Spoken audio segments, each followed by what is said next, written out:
Hello, welcome everybody. Welcome to Tea with the Druid 192, brought to you by the Order of Bards, Obates and Druids.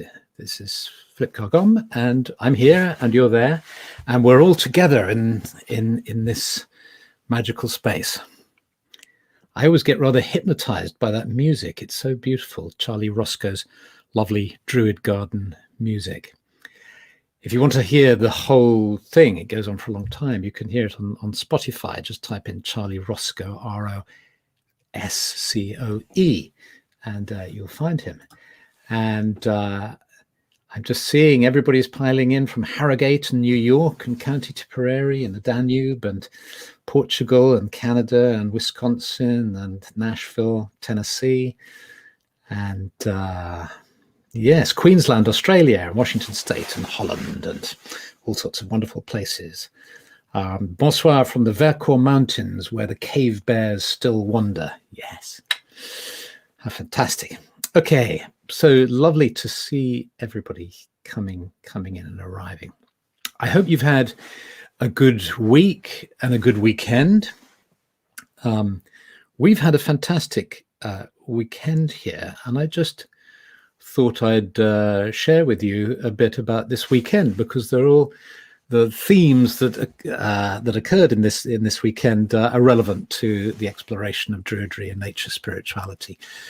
And so on Friday, what happened is I was invited by Guy Hayward of the British Pilgrimage Trust to meet him just down the road at the Mound in Lewes. And for those of you who've read the Druid Way, you'll know about this Silbury Hill shaped flat topped hill that we have here in the town. And the British Pilgrimage Trust is a really interesting outfit. I will drop the URL in here, and I'll put it in on the blog post as well that goes with this. And really what the Pilgrimage Trust is doing is promoting the idea of intentional journeying. So it appeals to people of any spiritual affiliation or none. And what Guy was saying to me was how the idea of walking in the land has of course become very popular from the time of lockdown onwards, people discovering their own local landscapes and territories. And the ingredient that pilgrimage adds into it is walking with a purpose. Now, you don't always have to do that. Sometimes wandering, just being open to what we're seeing and sensing, is all that we need. And it's a tremendously nourishing activity. But if one also adds in an intention, that makes it slightly different, and there are different effects from one's journeying. So Guy had a small group of people. They organize pilgrimages. And if you go on their website, you can sort of sign up for a pilgrimage and go on. And they've done it. They've created a great book and all sorts of interesting resources. And when we started off at the Mound, and I talked a little bit about the Mound in Lewes, how it was a harvest mound, possibly an excarnation mound, where bodies were taken up a spiral path and then offered to the gods, and how that is similar to offering the fruits of the harvest. And Guy then sang an old hymn, which I'll play you a little bit later, because it absolutely fits for this time of year. Because here we are in the north, those of us in the northern hemisphere, it's October. And the whole month of October really is a month where the nature is inviting us to start letting go. The leaves are turning brown, and they're starting to fall, and you get these wonderful, I notice when we go on walks around here, every so often a breeze catches one of the trees, and there's this lovely fluttering of leaves. And then by the end of the month, I mean, it changes every year, of course, but kind of around the end of October or sometime in November, you get this kind of final scouring when all the leaves go.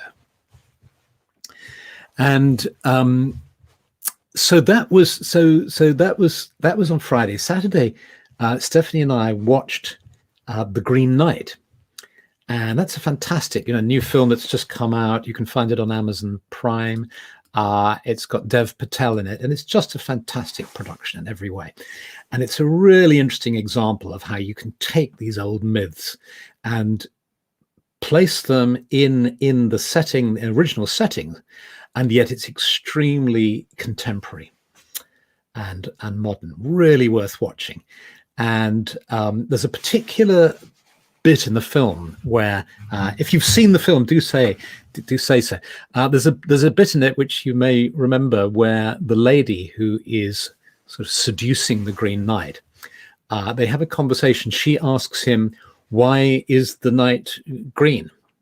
Sorry, she's seducing Gawain, not the Green Knight, and she asks, "Why is he green?" And Gawain replies, "Because he is not of this earth." And then I've got a bit of the script here, and there's a very interesting little speech here about green and red, playing with these two colors. The lady says, "But green is the color of earth, of living things, of life." And Gawain says, "And of rot." The lady replies, "Yes, we deck our halls with it and dye our linens, but should it come creeping up the cobbles, we scrub it out fast as we can. When it blooms beneath our skin, we bleed it out.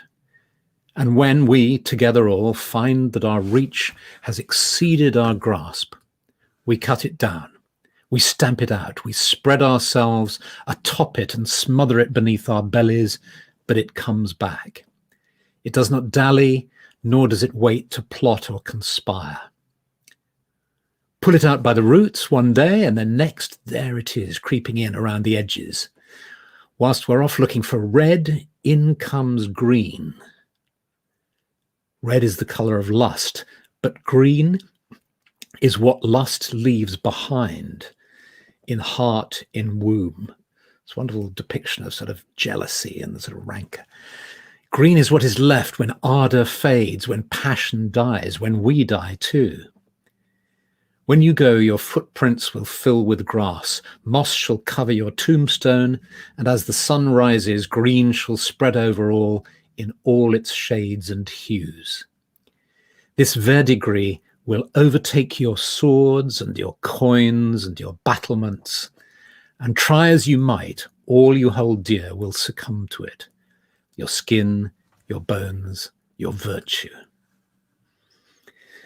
And the film, is a sort of meditation in a way on temptation and on the what happens when we are become obsessed with power. There's an extraordinary sequence in it towards the end where we see that, and it's about all sorts of things. So it was a wonderful film, really worth watching.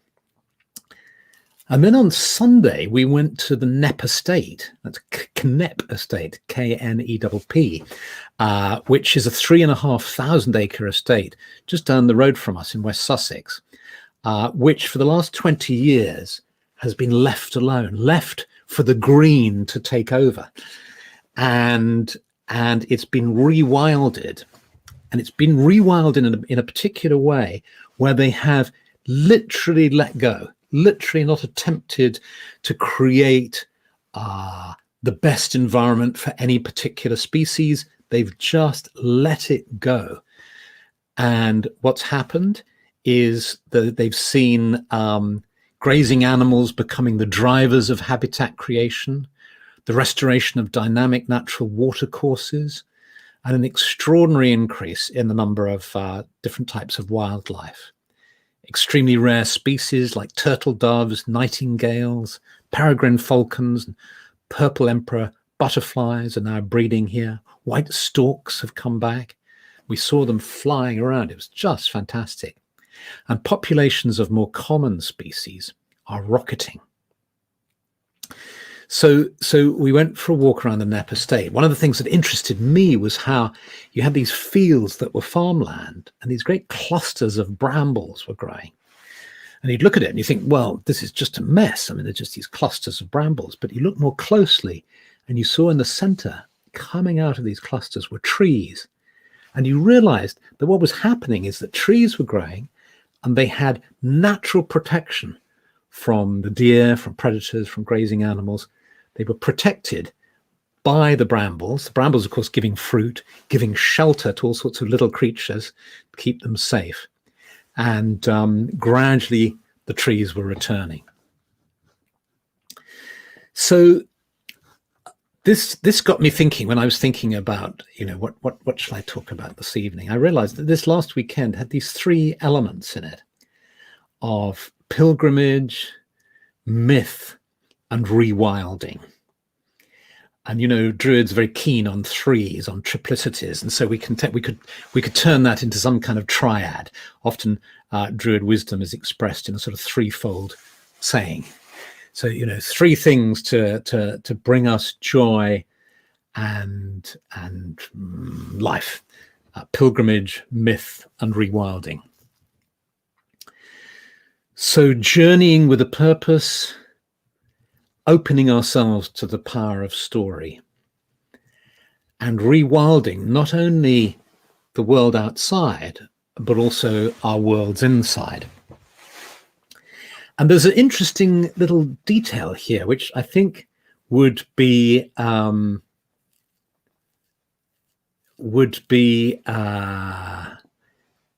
worth thinking about, which is what they've found on Nep Estate is that a hands-off approach, not trying to control nature, is a way of rewilding the land. How would it be if we tried that on ourselves?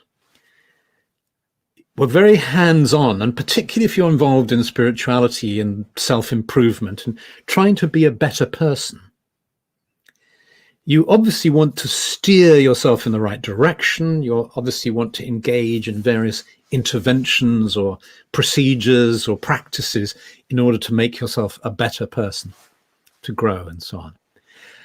And I'm not suggesting, by the way, I haven't thought this through at all. This is straight off the top of my head, fresh out of the box. So by all means, contradict me. I may be wrong, but here's the idea. What if we allow ourselves, those of us who work on our own self-development, because we believe that's important, what if we also allowed ourselves time when we didn't attempt to control our development, where we didn't try, this is why I love, say, Zazen, the Japanese kind of meditation where you sit and the instruction is just sitting. It's not concentrate on your breathing, become aware of your chakras, recite mantras. It's just sit. And when you first hear that instruction, you think, well, that's kind of a bit odd because I'll just sit here like a pudding. But when you get it, suddenly you're a part of life. And you're just sitting at one level, but you're intensely alive and aware. So one of the things I've been doing over the last 2 years, I think, maybe 3, has been taking some of the pressure off of myself to achieve goals and to be constantly working on my development and improvement, and just trusting our inherent selves, as Amanda Wolf-Hara says, just trusting our inherent goodness, trusting that our souls are taking us in the right direction. So I don't know, Robert is saying maybe rewilding yourself without intervention requires seeds first. Good action is always required, I think. Yes, because you could say, well, if you just take the brakes off and then you just kind of revert to your instinctual self. So I'm not advocating sort of just operating from the sort of the reptilian brain, but somehow getting to a place where we can trust ourselves and trust life to allow ourselves to flower.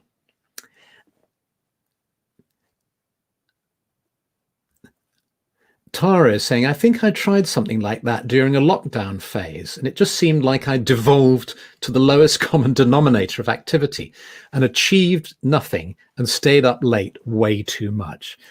Well, yes, thank you, Tara, for saying that, because I think all these ideas, there's always two sides to it, aren't there?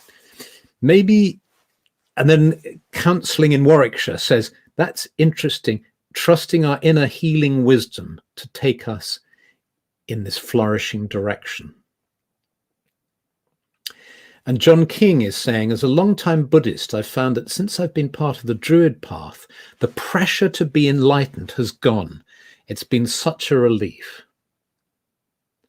Christopher White, the ultimate go with the flow. Healing Heart, saying, rewilding ourselves, but with a purpose in mind, perhaps. I suspect that it's a question of, it's not either or, but it's both and. On the one hand, I think we need to work at cultivating ourselves. That's what the spiritual discipline is. That's what the practice of meditation is. That's what culture is, in a way. Understanding that what you put in affects what you put out. You put rubbish in, rubbish comes out. So you try to read good books and appreciate beautiful music and art and the natural world, and so that your output is good too.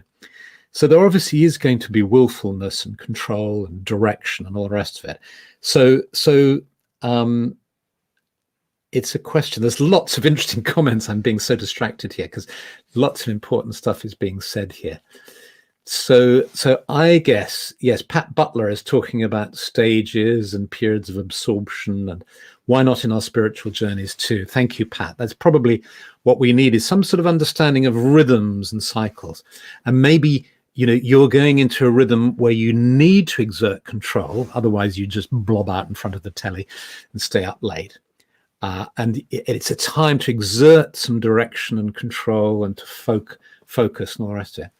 And other times, perhaps you're going through a period where you need to actually let go because you're kind of on track and you just need time to surrender to the what is and to beingness. That feels like a good approach, I think. I think that feels like a good approach.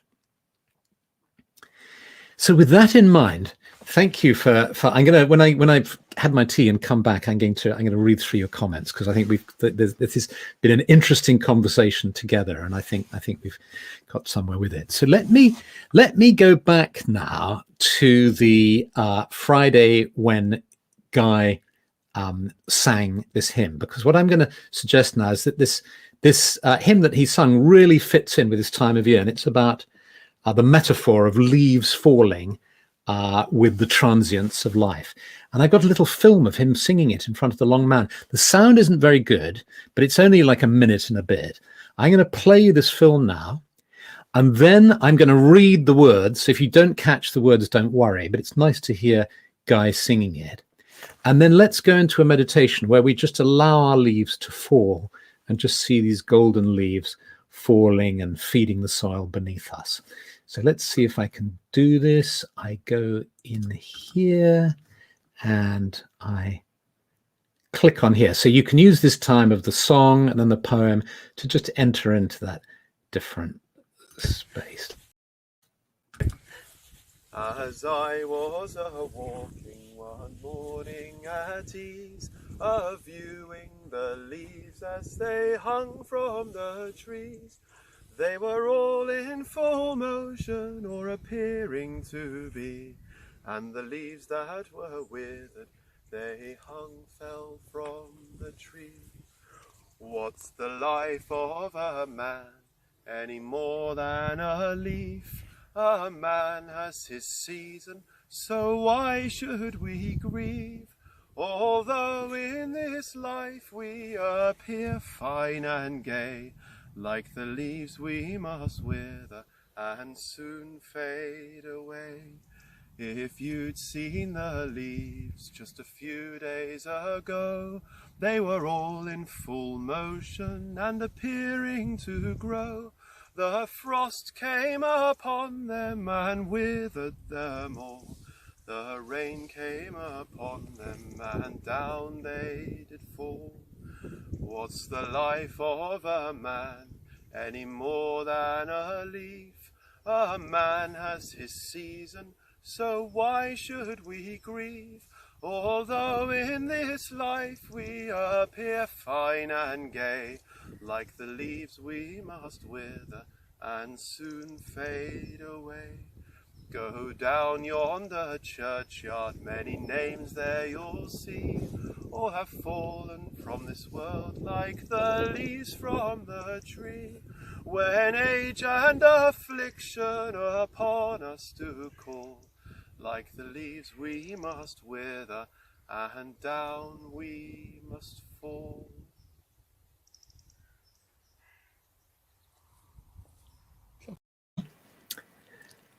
I hope you could hear that.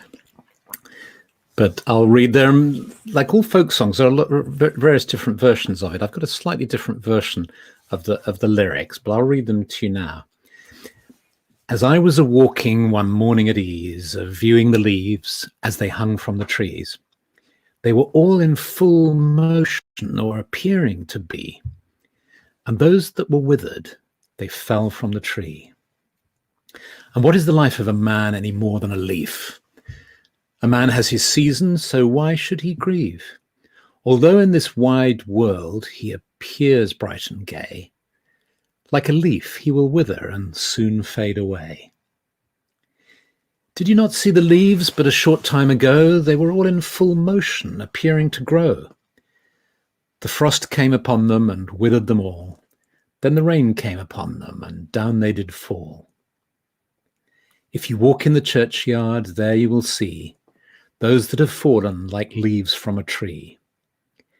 When age and affliction upon them did call, like a leaf they did wither, and down they did fall. And so, whilst it's perhaps gloomy, it's somehow the image of the leaf falling redeems that and brings a sense of sort of natural joy and letting go. So if you're up for meditation, you might like to close your eyes and just become aware of being on a hillside, perhaps. On a hillside with a few trees. Maybe you're just one of a little copse of trees on the hillside. And you're aware of the earth beneath you. And you start to identify with being a tree, feeling your roots firmly established in the hillside, reaching deep into the soil, feeling firmly anchored in the earth. And you sense the energy of the earth now flowing up into you. This energy coming from the soil and from the rocks beneath. The moisture traveling up through your roots, traveling up the trunk of your tree, traveling up into your branches and out into your leaves. And you feel this energy of the earth flowing into you, bringing you vitality and strength. And you become aware of the sky now, and you breathe in deeply as you sense the energy of the sky flowing into you. And you feel the sunlight on your leaves. And you feel how some of your leaves are starting to turn the most beautiful golden color. And the sunlight has the gentleness of an autumn day. This gentle sunlight, your leaves gradually changing color, becoming yellow, orange, golden, maybe even with tinges of red.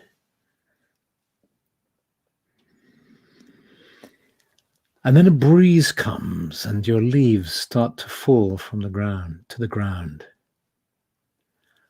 And it's a lovely feeling of just letting go. Each of those leaves gently drifting to the ground. each of those leaves being the love you have given to the world, everything you have given to the world and everything you've done, the mistakes you've made, your triumphs, your joys, everything just drifting down in the breeze. And sensing all these leaves gathering on the ground at your feet, around the base of the tree and around the earth around you.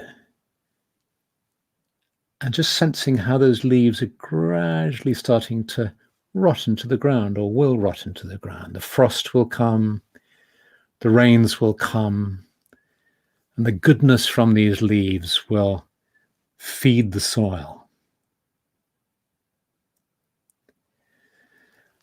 And so the cycle of nature will continue. And the soil will be fed,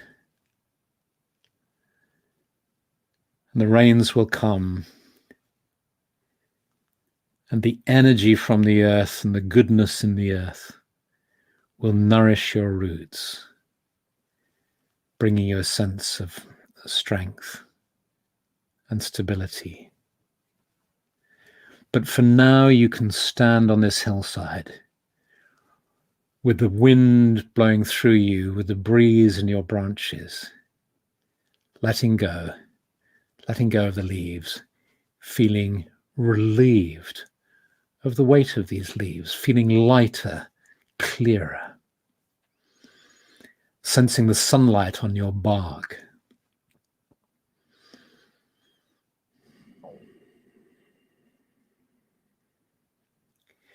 And gradually now, aware of the landscape around you,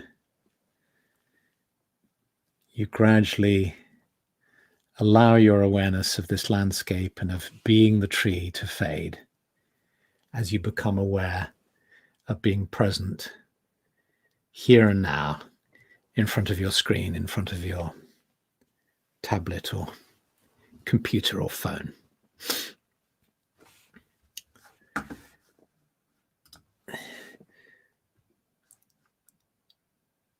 So thank you so much.